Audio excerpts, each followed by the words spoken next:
الحمد لله وكفى وسلام على عباده الذين اصطفى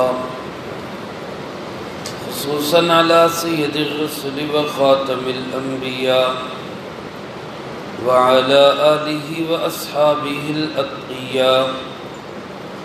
أما بعد فأعوذ بالله من الشيطان الرجيم. بسم الله الرحمن الرحيم. يا أيها الناس ضرب مثل فاستمعوا له إن الذين تدعون من دون الله لن يخلقوا ذبابا ولو اجتمعوا له وإن يسلبهم الذباب شيئا لا يستنقذوه منه ضعف الطالب والمطلوب ما قدر الله حق قدره إن الله لقوي عزيز. یا ایھا الناس، اے انسانوں، ضرب مثل، بیان کی جاتی ہے ایک مثال، فاستمعوا لہ، اس کو بہت غور سے سنو. ان الذین تدعون من دون اللہ، بے شک وہ لوگ جن کو تم پکارتے ہو اللہ کے علاوہ، لن یخلقوا ذبابا، ہرگز وہ پیدا نہیں کر سکتے ایک مکھی بھی، ولو اجتمعوا لہ، اگرچہ سب اس کے لیے اکٹھے ہو جائیں. وَإِن يَسْلُبْهُمُ الذُّبَابُ شَيْئًا، اور اگر اٹھا لے مکھی ان میں سے کوئی چیز، لا يستنقذوه منه، تو وہ اس سے واپس چھین نہیں سکتے.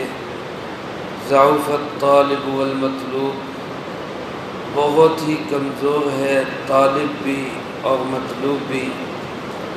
ما قدر اللہ حق قدر، ان لوگوں نے اللہ کی قدر نہیں کی جیسا کہ اس کی قدر کا حق ہے.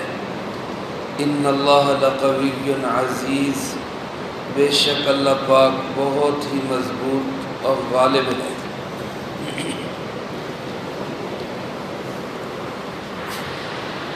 سورۃ الحج کا آخری رکوع ہے، اور جیسا کہ گزشتہ صورتوں میں یہی ترتیب رہی کہ پوری صورت کا خلاصہ اور نچوڑ اللہ رب العالمین سورت کے آخری رکوع کے اندر بیان فرما دیتے ہیں. سورۃ الحج کا خلاصہ بھی 4 چیزیں ہیں. نمبر 1، اللہ رب العزت کی توحید، اللہ ایک ہے، اس کا کوئی ساجی اور شریک نہیں. نمبر 2، رسول اللہ صلی اللہ علیہ وسلم کی رسالت اور ختم نبوت، کہ جناب محمد کریم صلی اللہ علیہ وسلم اللہ کے رسول ہیں اور آخری رسول ہیں. نمبر 3، عقیدہ آخرت، مرنے کے بعد دوبارہ زندگی ہے، اور اس زندگی میں اس ساری زندگی کا حساب و کتاب ہے. اور نمبر 4، قرآن کریم کی حقانیت، کہ اللہ کی آخری کتاب اللہ کا کلام ہے، برحق کلام ہے. انہی 4 مضامین میں سے ان آیات مبارکہ میں اللہ پاک نے توحید کے مضمون کو بیان فرمایا، اور اس کے ساتھ شرک کی نفی کی گئی، شرک کا ابطال کیا گیا. میرے محترم دوستو، توحید اللہ رب العالمین کو سب سے زیادہ جو محبوب چیز ہے وہ توحید ہے. اللہ کو ایک مانا جائے، اللہ کے ساتھ کسی کو بھی شریک نہ ٹھہرایا جائے. اور یہ ایک ایسی چیز ہے جو خود ہم انسانوں کے اندر بھی ہے. ہم انسان بھی اپنی ملکیت کے اندر شرکت برداشت نہیں کرتے، کہیں مجبوراً شریک ہونا پڑے، کسی کے ساتھ شراکت کرنی پڑے، تو وہ ایک مجبوری کے درجے میں ہم کرتے ہیں، اور جہاں ہماری ملکیت ہوتی ہے وہاں ہم غیر کی شرکت کو برداشت نہیں کرتے۔ ایک خاتون کسی جج صاحب کے پاس آئی، قاضی صاحب کے پاس آئی، پہلے وقتوں کی بات ہے، اور قاضی صاحب سے آگے کہنے لگی کہ جناب میرا خامند دوسری شادی کرنا چاہتا ہے، آپ اس کو روکیں۔ تو قاضی صاحب نے کہا کہ بھئی یہ عجیب مقدمہ ہے، میں کیسے روک سکتا ہوں؟ اللہ رب العالمین نے اجازت دی، میں اس کو کیسے روک سکتا ہوں؟ اس کا حق ہے۔ تو وہ کہنے لگی اگر شریعت مجھے اس کی اجازت دیتی تو میں اپنا نقاب کھول کر آپ کو اپنا حسن دکھاتی اور پھر پوچھتی کہ کیا میرے جیسی حسینہ عورت کے ہوتے ہوئے بھی شریعت دوسری شادی کی اجازت دیتی؟ تو وہاں کوئی اللہ والے بیٹھے ہوئے تھے، وہ ایک غش کھا کے گر پڑے۔ لوگ حیران ہوئے کہ ان کو کیا ہو گیا، ہوش میں لایا گیا، پوچھا جی آپ کو کیا مسئلہ بنا؟ فرمایا میرا ذہن اس طرف گیا کہ اس خاتون کو اپنے حسن پہ کتنا مان ہے کہ یہ اپنے ساتھ شرکت برداشت کرنے کے لیے تیار نہیں، تو جس اللہ نے اس کو حسن دیا ہے وہ کیسے شرکت برداشت کر لے، وہ کیسے گوارا کر لے کہ میرے ساتھ کوئی اور ہو؟ اور پھر جب کہ اس جیسا بھی کوئی نہیں، لیس کمثلہ شیء، ساری کائنات اس اللہ نے اکیلے نے بنائی، زمین، آسمان، سورج، چاند، ستارے، شجر، حجر، آسمان سے اوپر کی چیزیں، زمین کے نیچے کی چیزیں، سب کو وہ اس نے بنایا بھی، چلا بھی رہا ہے، سب کی ضرورتوں کو بھی پورا کر رہا ہے۔ اور دوسری طرف جن کو شریک بنایا جاتا ہے وہ کچھ بھی نہیں۔ اسی کو اللہ پاک نے اس آیت مبارکہ میں فرمایا مجھے چھوڑ کر جن جن کو تم پکارتے ہو، دعائیاں دیتے ہو، سمجھتے ہو یہ ہمارے مشکل کشا ہیں، یہ ہمارے حاجت روا ہے، یہ ہمارے مسئلے حل کرنے والے ہیں، یہاں سے ہمارے مسائل حل ہوتے ہیں، تو ذرا بتاؤ تو صحیح ان میں سے کسی نے ایک مکھی بھی بنائی؟ بڑی مخلوقات چھوڑو، اللہ نے کتنے بڑے بڑے مخلوقات کو پیدا کیا، ایک مکھی معمولی سی چیز، یا یہ بھی کسی نے پیدا کی؟ یقیناً اس کا جواب نفی کے اندر ہے، اللہ کی ذات کے سوا کسی نے کچھ نہیں بنایا۔ اللہ پاک اس سے بڑا چیلنج کرتے ہوئے ارشاد فرماتے ہیں مکھی بنانا تو دور کی بات، جن کو تم معبود سمجھ کر ان پہ چڑھاوے چڑھاتے ہو، مٹھائیاں رکھتے ہو، کھانے رکھتے ہو، ان کی کھانوں میں سے کوئی ایک ذرہ مکھی اٹھا کر لے جائے، یہ تو اتنے کمزور ہیں کہ اس سے وہ بھی واپس نہیں لے سکتے، اتنے کمزور ہیں۔ ادھر اللہ رب العالمین اتنا بڑا طاقتور اور مضبوط، تمام قوتوں کا مالک، سب کو قوتیں دینے والا، اور دوسری طرف اتنا کمزور کہ مکھی سے اپنا حق بھی نہ لے سکے، تو کہاں تم کس کو کس کے ساتھ ملا رہے؟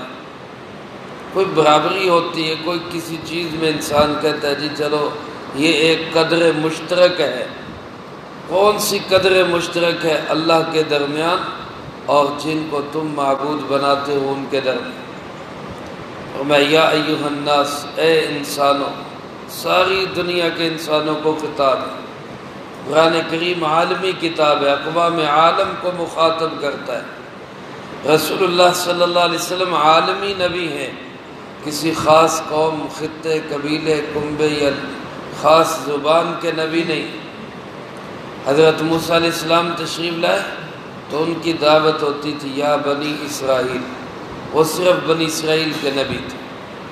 حضرت عیسیٰ علیہ السلام تشریف لائے تو وہ خود کہا کرتے تھے مجھے بنی اسرائیل کے لیے بھیجا گیا، وہ بنی اسرائیل کے نبی تھے۔ لیکن رحمت کائنات، جان کائنات رسول اللہ صلی اللہ علیہ وسلم، اللہ پاک نے کیا ارشاد فرمایا وما ارسلناک الا رحمتا للعالمین، میرے محبوب ہم نے آپ کو تمام جہانوں کے لیے رحمت بنا کے بھیجا، پوری کائنات کے نبی، پوری انسانیت کے نبی۔ آج افسوس یہ ہے کہ جن کا جو محدود قبیلے کے اندر تھے، محدود علاقے کے اندر تھے، وہ تو اپنا نظام اور اپنا آرڈر پوری دنیا پہ نافذ کرنا چاہتے ہیں، اور جن کو اللہ پاک نے اقوام عالم کے لیے بھیجا تھا وہ کہتے ہیں جی مسئلہ کشمیر امت کا مسئلہ ہی کوئی نہیں، وہ کہتے ہیں یہ کسی اسلام کا مسئلہ ہی کوئی نہیں، یہ دین کا مسئلہ ہی کوئی نہیں۔ میرے محترم دوستو، ہم عالمی نبی کے عالمی امتی ہیں۔ آپ صلی اللہ علیہ وسلم والا مشن ہمارا مشن ہے۔ رسول اللہ صلی اللہ علیہ وسلم کا پروگرام پوری دنیا کے اوپر، اللہ کی زمین پہ اللہ کا نظام، یہ آپ کا مشن تھا، وہی ہمارا مشن ہے۔ پوری زمین پہ، پوری روئے زمین کو لیڈ کرنا اور اس کو اللہ کے نظام پہ چلانا امت مسلمہ کی ذمہ داری تھی۔ لیکن آج ہم محدود ہو کے رہ گئے اپنے کاروبار تک، اپنے وسائل تک، اپنے گھر تک۔ کسی کو اللہ نے اگر اقتدار دیا ہے تو وہ بس اپنی مملکت تک سوچ رکھتا ہے، اس سے آگے کوئی سوچ نہیں کہ میں نے کوئی اسلام کی بھی خدمت کرنی، کوئی دین کی بھی خدمت کرنی، کوئی رسول اللہ صلی اللہ علیہ وسلم کی وراثت کا بھی حق ادا کرنا ہے۔ تو یا ایھا الناس کا لفظ بتلاتا ہے پوری دنیا کے انسانوں کو خطاب ہے۔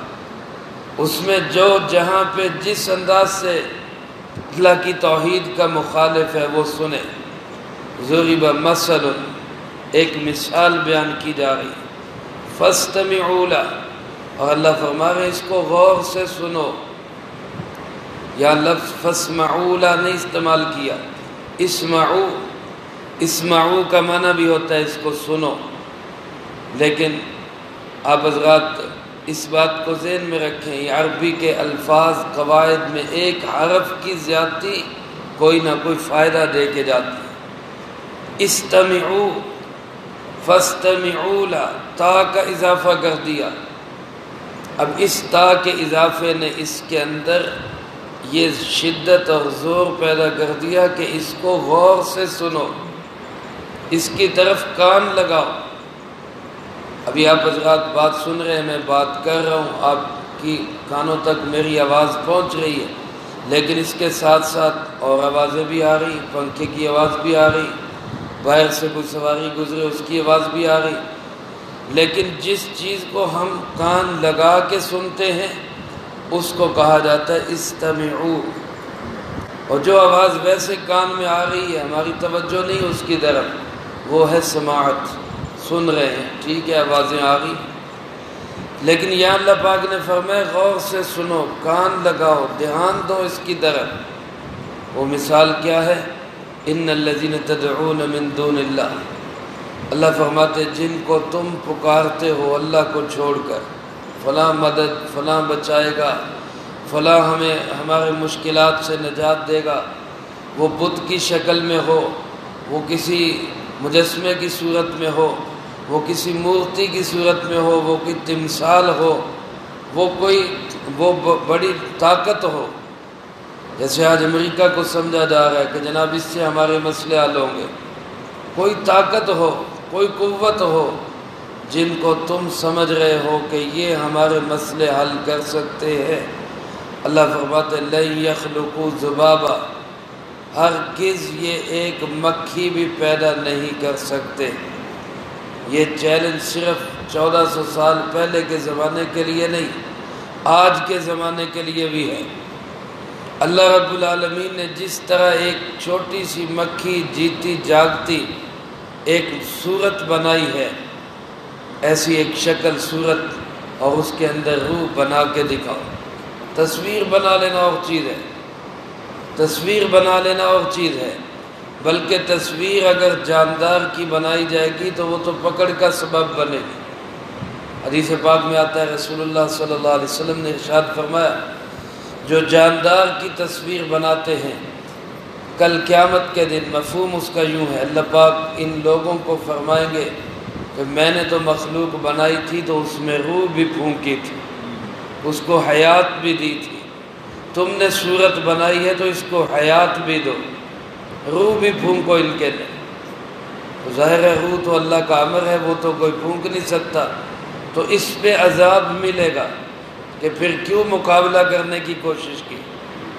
اور دوسری جگہ پہ آتا ہے کہ سب سے زیادہ شدید ترین عذاب جو ہے وہ تصویریں بنانے والے کو ہو، کیونکہ تصویر جو ہے یہ شرک کا آغاز ہے، شرک کی پہلی سیڑھی ہے۔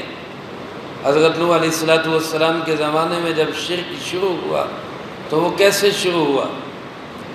قرآن کریم میں اللہ پاک نے ان کے جو 5 تن تھے ان کے نام بتائیں، وَدًّا وَلَا سُوَاعًا وَلَا يَغُوثَ وَيَعُوقَ وَنَسْرًا، یہ 5 بت تھے ان کے، پانچوں کے پانچوں اللہ کے ولی تھے، بخاری شریف میں روایت ہے، یہ پانچوں کے پانچوں اللہ کے ولی تھے اور لوگوں کی ہدایت کا ذریعہ بنتے تھے، ان کو سیدھے راستے پہ چلاتے تھے۔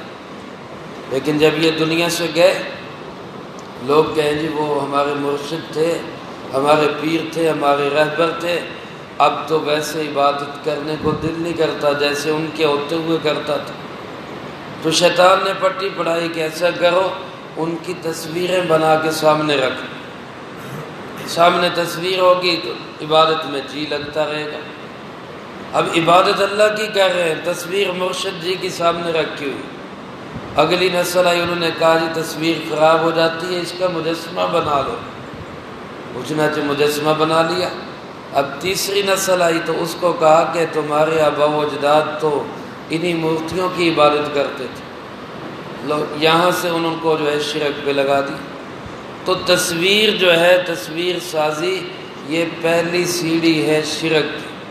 اب حضرات نے دیکھا ہوگا بعض لوگ اپنی دکانوں کے اندر، اپنے گھروں کے اندر اپنے مرشد حضرات کی تصاویر لگاتے ہیں، اور بعض پھر اس میں روزانہ تازہ پھولوں کا ہار بھی تصویر کے گلے میں وہ لٹکا رہے، تصویر کی تعظیم ہو رہی۔ کہیں وہ ان کے سامنے ہاتھ جوڑ کے صبح صبح کھڑے ہوتے ہیں، وہ سارا وہی کچھ جو شرک کرنے والا کرتا ہے وہی مسلمان کر رہے۔ تو اللہ پاک نے اس لیے اس پہ پابندی لگائی، یہ پہلی سٹیج ہے شرک کی، اسی کی نفی کی گئی۔ فرمایا جن کو تم پکارتے ہو وہ ایک مکھی بھی نہیں بنا سکتے، وَلَوِ اجْتَمَعُوا لَهُ، سارے اکٹھے بھی ہو جائیں۔ آج سارے ممالک جو دنیا جہان کے ممالک اسلام کا مقابلہ کر رہے، اللہ کا مقابلہ کر رہے اور سمجھ رہے ہم بڑے ترقی یافتہ ہو گئے، ہم نے بڑی ترقی کر لی، تو آئیں مقابلہ کریں، زور لگائیں، ایک مکھی بنا دیں اللہ کی بنائی ہوئی مکھی جیسی، اور پھر کہیں قرآن نے کہا تھا کہ نہیں بنا سکتے، ہم نے تو بنا دی۔ لیکن قرآن کا یہ چیلنج ان کے سینوں پہ آج بھی مونگ ڈل رہا ہے، وہ نہیں بنا سکتے، آج بھی نہیں بنا سکتے۔ فرمایا یہ مکھی بنانا تو دور کی بات ہے، وَإِن يَسْلُبْهُمُ الذُّبَابُ، اگر مکھی اچک لے، اٹھا لے، چھین لے، شیئن کوئی چیز، سامنے چڑھاوے رکھے، کانے رکھے، ان میں سے کچھ اٹھا کے لے جائے، لا يستنقذوه منه، یہ تو اس سے واپس نہیں لے سکتے، اتنے کمزور۔ ضعف الطالب والمطلوب، یہ طالب اور مطلوب دونوں ہی کمزور ہیں۔ طالب سے مراد کیا ہے اور مطلوب سے مراد کیا ہے؟ بعض رات فرماتے طالب سے مراد شرک کرنے والا، یہ بھی کمزور، اور مطلوب سے مراد اس کا معبود ہے، وہ بھی کمزور ہے۔ نہ یہ شرک کرنے والا مکھی سے واپس لے سکتا ہے، نہ جس کی یہ عبادت کر رہے وہ واپس لے سکتا۔ بعض فرماتے طالب سے مراد مکھی ہے اور مطلوب سے مراد معبود ہے، مکھی بھی کمزور ہے اور معبود بھی کمزور ہے۔ اور بعض فرماتے طالب سے مراد معبود ہے کہ وہ اگر تلاش کرنا چاہے، مکھی سے لینا چاہے، وہ لے نہیں سکتا، اور مطلوب سے مراد مکھی ہے کہ وہ بھی کمزور ہے۔ بہرحال یہ شرک کرنے والا، مکھی، اس کا معبود، سب کمزور ہے۔ اللہ پاک فرماتے ہیں یہ جو مشرک ہیں، شرک کرنے والے ہیں، انہوں نے ما قدر اللہ حق کا قدری، اللہ کا قدر پہچانا ہی نہیں، اللہ کا مقام پہچانا ہی نہیں۔ اللہ کتنی بڑی عالی شان ذات ہے، کس طرح اللہ پاک مہربان ذات ہے، 70 ماؤں سے زیادہ پیار کرنے والا اور محبت کرنے والا ہے، اور اس سے کس قدر انسان کا تعلق، چاہت اور محبت ہونی چاہیے اللہ کی۔ ان لوگوں نے اللہ کی قدر کو پہچانا ہی نہیں، ما قدر اللہ کا قدر۔ فرمایا ان اللہ لقوی عزیز، اللہ تو بڑا ہی طاقتور، مضبوط اور غالب ہے۔ یہ کمزور، وہ مضبوط۔ ایک کمزور کو مضبوط کا ساجی اور شریک بناتے ہو، کیا فیصلے کر؟ ایک آدمی کروڑوں پتی ہو اور ایک آدمی ہزاروں کی دیہڑی لگانے والا، اور آپ کہیں جی دونوں شراکت کر لیں، دنیا دار انسان ہیں، کاروباری لوگ ہیں، آپ کہیں گے دماغ خراب ہے، اس کا والیوم بھی بہت بلند ہے، اس کی شراکت کا کیا بنتا ہے؟ کوئی تک کی نہیں بنتی۔ تو یہاں میرے بھائیوں پھر بھی کچھ نہ کچھ نسبت ہے، وہ کروڑوں کا ہے تو یہ ہزاروں کا تو ہے ہی، لیکن جن کو اللہ کے ساتھ شریک کر رہے ہو ان کی تو کوئی نسبت ہی نہیں ہے، وہ تو کسی کھاتے کے نہیں ہیں، تو کہاں ان کو اللہ کے ساتھ ملا؟ اس لیے فرمایا اس پہ غور کرو اور اس بات کے قائل ہو جاؤ کہ اللہ ایک ہے، اس کا کوئی ساجی اور شریک نہیں۔ اللہ مجھے آپ کو یہ توحید نصیب فرمائے، جو کہا سنا اس کو زندگی میں لا کے دوسروں تک پہنچانے کی توفیق عطا فرمائے۔ اللہم انت السلام و منک السلام، تبارک ربنا و تعالی یا ذی الجلال والاکرام۔ اللہم انا علی ذکرک و شکرک و حسن عبادتک، اللہم احسن عاقبتنا فی الامور کلہا واجرنا من خزی الدنیا وعذاب الآخرہ۔ اللہم باقیتا کباقیت الولید، اللہم استر عوراتنا وآمن روعاتنا، اللہم انا نجعلک فی نحورہم ونعوذ بک من شرورہم، اللہم اکفنا بحلالک عن حرامک واغننا بفضلک عمن سواک، اللہم اکفنا کل مہم من حیث شئت ومن این شئت، ربنا تقبل منا انک انت السمیع العلیم وتب علینا انک انت التواب الرحیم، صلی اللہ النبی الکریم وعلى آلہ واصحابہ اجمعین برحمتک یا